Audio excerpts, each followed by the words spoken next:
मातोश्रीवर ठाकरे बंधूंमध्ये राजकीय चर्चा झाल्याची माहिती खासदार संजय राऊतांनी दिली आहे। प्रत्येक पालिकेची परिस्थिती वेगळी असते, त्या दृष्टीने चर्चा सुरू आहे।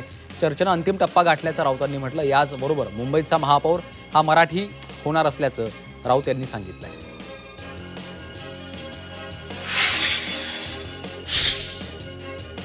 मलाही वाटतं महापौर ठाकरेंचंच असेल असं विधान मनसे नेते बाळा नांदगावकरांनी केलं।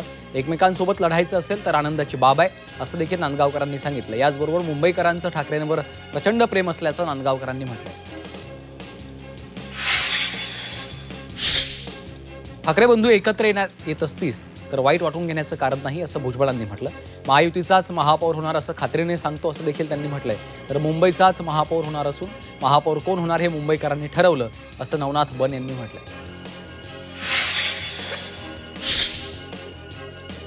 GR हा दबावात निघत नाही आणि रद्दही होत नाही। लढून मिळवलेलं आरक्षण जाऊ देणार नाही असं जरांगेंनी म्हटलंय। तर ओबीसी नेत्यांनीच ओबीसींचं वाटोळं केलं असा आरोपही जरांगेंनी केला आहे। मंत्री छगन भुजबळांनी जरांगे मराठ्यांचा नेता नाही असं म्हणत त्यांना डिवचलं। जरांगेचा अभ्यास किती आहे, त्याचं शिक्षण किती, आपण उगाच त्याला डोक्यावर घेतलं असं देखील छगन भुजबळ यांनी म्हटलंय। जरांगेंच्या मागे एक पाठीराख आहे, ते म्हणजे बारामतीचे काका, आणि दुसरे शिवसेना फोडून गेले ते असा गंभीर आरोप ओबीसी नेते नवनाथ वाघमारे यांनी केला।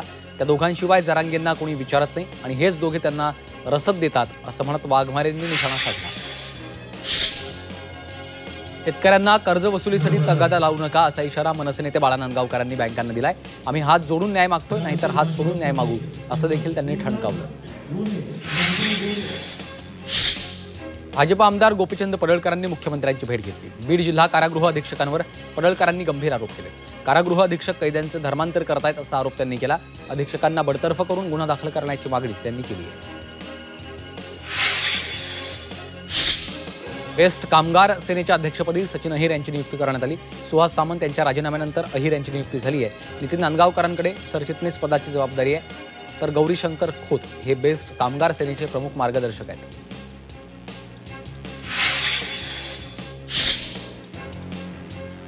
नंदुरबार वैद्यकीय महाविद्यालयाला महानायक बिरसा मुंडा यांचं नाव देण्यात आलं।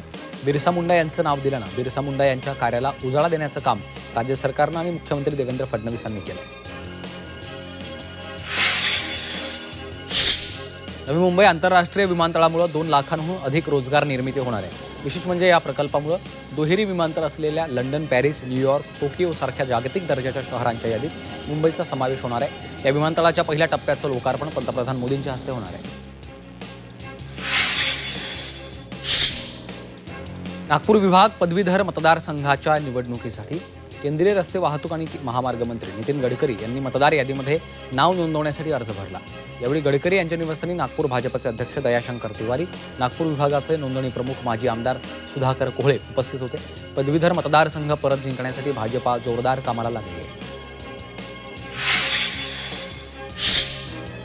संरक्षण मंत्री राजनाथ सिंग 9 ऑक्टोबरला ऑस्ट्रेलियाच्या दौऱ्यावर आहेत। भारत आणि ऑस्ट्रेलिया यांच्यातील सर्वंकष सामरिक भागीदारीच्या 5 वर्षाच्या निमित्तानं हा दौरा विशेष महत्त्वाचा ठरणार आहे। राजनाथ सिंग हे 9 ते 10 ऑक्टोबरच्या दरम्यान 2 दिवसीय अधिकृत दौऱ्यावर ऑस्ट्रेलियाला जाणार आहेत।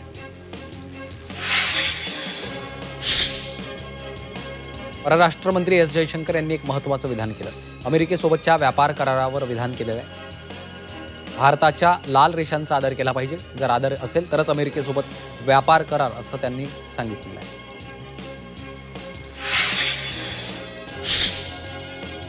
छत्तीसगड आणि यूपीमध्ये पदयात्रा काढणार असल्याचं विधान बागेश्वर धामचे मुख्य पुजारी पंडित धीरेंद्र कृष्ण शास्त्री यांनी केलं। तर सावधगिरी बाळगण्याचं आवाहन त्यांनी केलेलं आहे। हिंदूंना घाबरवण्यासाठी अपप्रचार पसरवला जातोय असं देखील धीरेंद्र शास्त्रींनी म्हटलंय।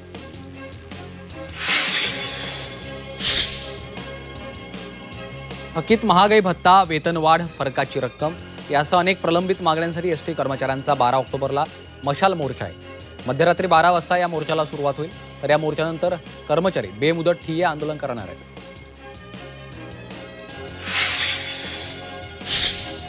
अकोल्यातील मूर्तिजापुरात क्रांतिकारी शेतकरी संघटनेच्या वतीनं भव्य सभेचं आयोजन केलं। या सभेत शेतकरी नेते रविकांत तुपकर यांनी सरकारवर जोरदार टीका केली। तर लोकप्रतिनिधी आणि नेत्यांना गावबंदी केली तर सरकार कर्जमुक्ती केल्याशिवाय राहणार नाही असा इशारा तुपकरांनी दिला आहे। पालघरमध्ये येत्या 14 ऑक्टोबरला आदिवासी संघटनांनी महामोर्चाचं आयोजन केलंय. बंजारी यांनी धनगर समाजाला आदिवासी समाजात समाविष्ट करून घेऊ नये या मागणीसाठी महामोर्चाचं आयोजन करण्यात आलं. जिल्ह्यातील जवळपास 22 आदिवासी संघटना जिल्हाधिकारी कार्यालयावर मोर्चा काढणार आहेत. नांदेडमध्ये आदिवासी बांधवांनी मोर्चा काढलाय. कोणत्याही जातीचा अनुसूचित जमाती प्रवर्गात समावेश करून या मागणीसाठी आदिवासी बांधवांनी मोर्चा काढला. मोर्चात पारंपरिक वेशभूषेत हजारोंच्या संख्येनं आदिवासी बांधव सामील झाले.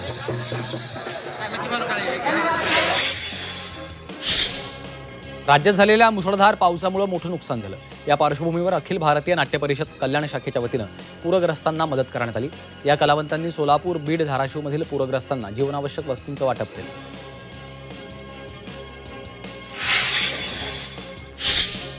पिंपरी चिंचवड शहरातील सामाजिक संघटना आणि राजकीय पक्षांतर्फे मराठवाडा, सोलापूरसह विविध पूरग्रस्त भागातल्या नागरिकांना मदत पाठवण्याचं काम सुरू आहे. जीवनावश्यक साहित्य, शालेय वस्तू पूरग्रस्त भागातल्या नागरिकांना पाठवत आहे. नागरिकांना जास्तीत जास्त मदत पोहोचवण्याचा प्रयत्न सुरू आहे.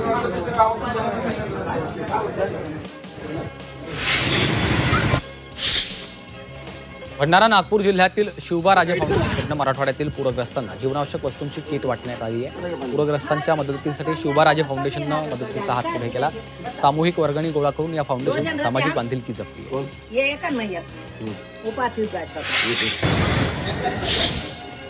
रत्नागिरीतील गणपतीपुळे देवस्थान समितीकडून पूरग्रस्तांना मदतीचा हात देण्यात आला. मुख्यमंत्री सहायता निधीला 21 लाख आणि सेवा भरती पश्चिम महाराष्ट्र या संस्थेला 21 लाखांची मदत दिलेली आहे.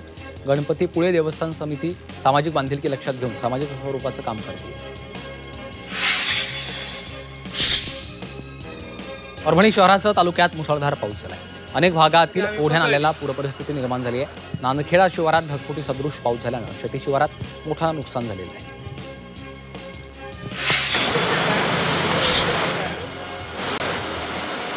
परभणी शहरासह तालुक्यात अतिमुसळधार पाऊस झालाय.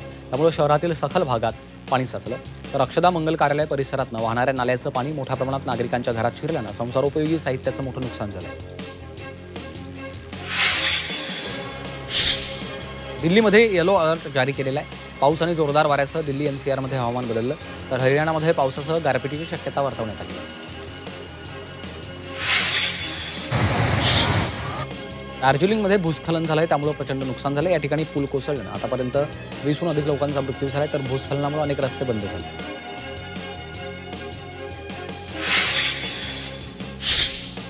हिमाचलमधील अनेक जिल्ह्यांमध्ये पावसाचा ऑरेंज अलर्ट दिलेला आहे. तसंच चंबा, कांगडा, कुल्लू आणि मंडी या ठिकाणी पावसाचा ऑरेंज अलर्ट दिलाय. तर खराब हवामानामुळे आज जम्मूमध्ये शाळा बंद राहणार आहेत.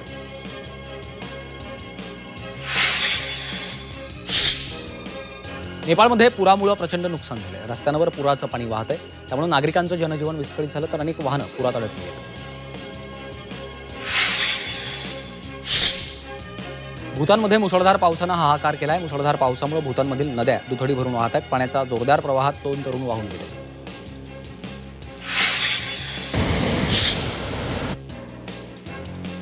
तीन वर्षांनंतर यंदा पहिल्यांदाच मराठवाड्यातील मोठी मध्यम आणि लघु प्रकल्प भरली आहेत. 2023 साली 2024 मध्ये मध्यम आणि लघु प्रकल्पात सरासरी केवळ 31% जलसाठा होता.